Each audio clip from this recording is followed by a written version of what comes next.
Well, Cheng Lei, as you know, is a news presenter here on Sky News. She's also the Australian woman who was held in a Chinese prison for more than 3 years, unfairly, of course. She's releasing her book tomorrow, Cheng Lei, My Memoir of Freedom. And tonight from 7:30 here on Sky News, we're airing the documentary Cheng Lei, My Story. That's tonight at 7:30 here on Sky News. I'm delighted to say that Cheng Lei joins me live from Melbourne. Good to talk to you, Lei. It's fantastic to have you on the program. And I'm looking Hi, Chris. Our colleagues must be so sick of seeing my face everywhere. Look, I love your smiling face. And the first thing I was going to mention in this interview was that I've seen the documentary. I love the documentary. I highly recommend it tonight at 7:30. It's a brilliant piece of documentary work, and it just gets us inside your soul when it comes to the experience you went through. But I just wanted to mention that I didn't know you before you went through this trauma. Obviously, I was aware of the story and followed it and reported on it over the years. When I came to meet you, I kind of expected someone stern and maybe embittered by what had happened to you. But you're so friendly and lively and full of verve, full of a love of life. Were you always like that? Is that what helped you get through this? Absolutely. It's this Aussie grit and also, I should say, daggy and sick sense of humour that helped in the darkest moments, and helping a mate, sticking up for what's right. All these simple Aussie things that we take for granted, and then when you have nothing, this is the core that comes out, and that is who I am and who we are as a country. Now, you know the Chinese system as well as anybody. When you were arrested on spurious claims and incarcerated with your 2 children back in Australia, did you have any sense that you would be in prison for that long, or did you hope that maybe it would be a short stay? From the very early days, I had a very, very bad feeling, because the Ministry of State Security has a very shady reputation, and the fact that I wasn't allowed any contact and that they went through everything in my life gave me this idea that whatever it was, they were going to pin something on me, and that's partly because I'm an Australian citizen. Yeah, the fact you're a dual citizen counted against you, given the foreign... I'm not a dual citizen because China doesn't recognise dual citizenship, but the fact that I'm ethnically Chinese still counts.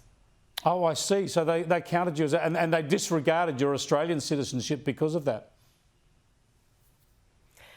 Well, in terms of nabbing people as hostage diplomacy targets, the 2 Canadian Michaels that they arrested as a result of the Huawei CFO being arrested in Canada, I guess gave them an idea that locking up white people tends to create a lot of trouble, and maybe someone ethnically Chinese would be easier. Yeah, how horrific. That's your summation. It's just horrific. I want to show an excerpt from the documentary, and this is when you're seeing a recreation of the cell in which you were held in solitary confinement effectively for 6 months. Have a look. Lei, we've recreated your RSDL set inside. Are you happy to come in and have a look? Sure. I'd like to see it, and for people to see it, because nobody believes what he was like.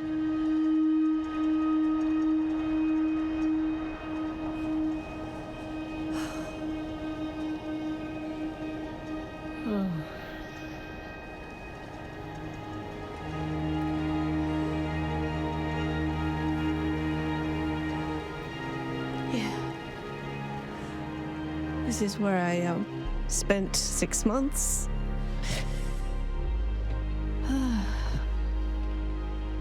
Just sitting like this,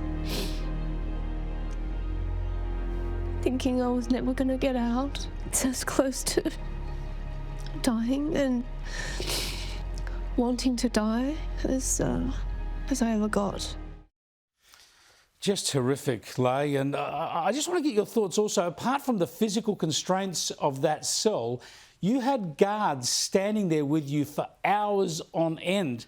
What do you feel towards those what do you feel towards those human beings? How do you feel towards them? How could they be so inhumane?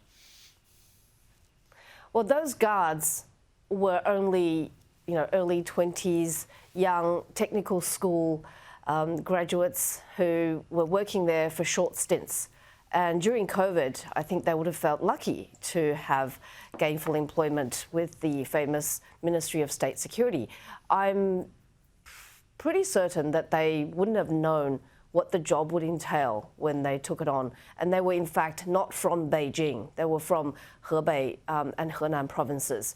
So they're in this big city and they think they're doing something good for the country.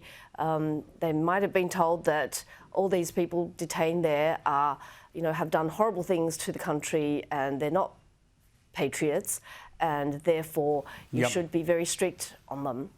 And that's how they're just so young. I don't have the heart to bear any malice towards them. And they worked in 4-hour shifts. They had to stand or sit, changing every 10 minutes, looking at me all that time, couldn't talk, had masks on, couldn't drink water or go to the toilet. What sort of job is that? Yeah, they're being tortured themselves. In a sense, they're victims as well. What a shocking situation. The great thing about this story, as terrible as it was, it had a happy ending, and we see some of that in the documentary. Very happy ending. In the documentary, my fierce and ferocious soccer mates all came out, for the shoot, and we had a terrific time having it up for the cameras. It's a pity it was only a little bit of footage in there, but they came to the screening as well. And but also, you're reunited with your family. We've got that excerpt here.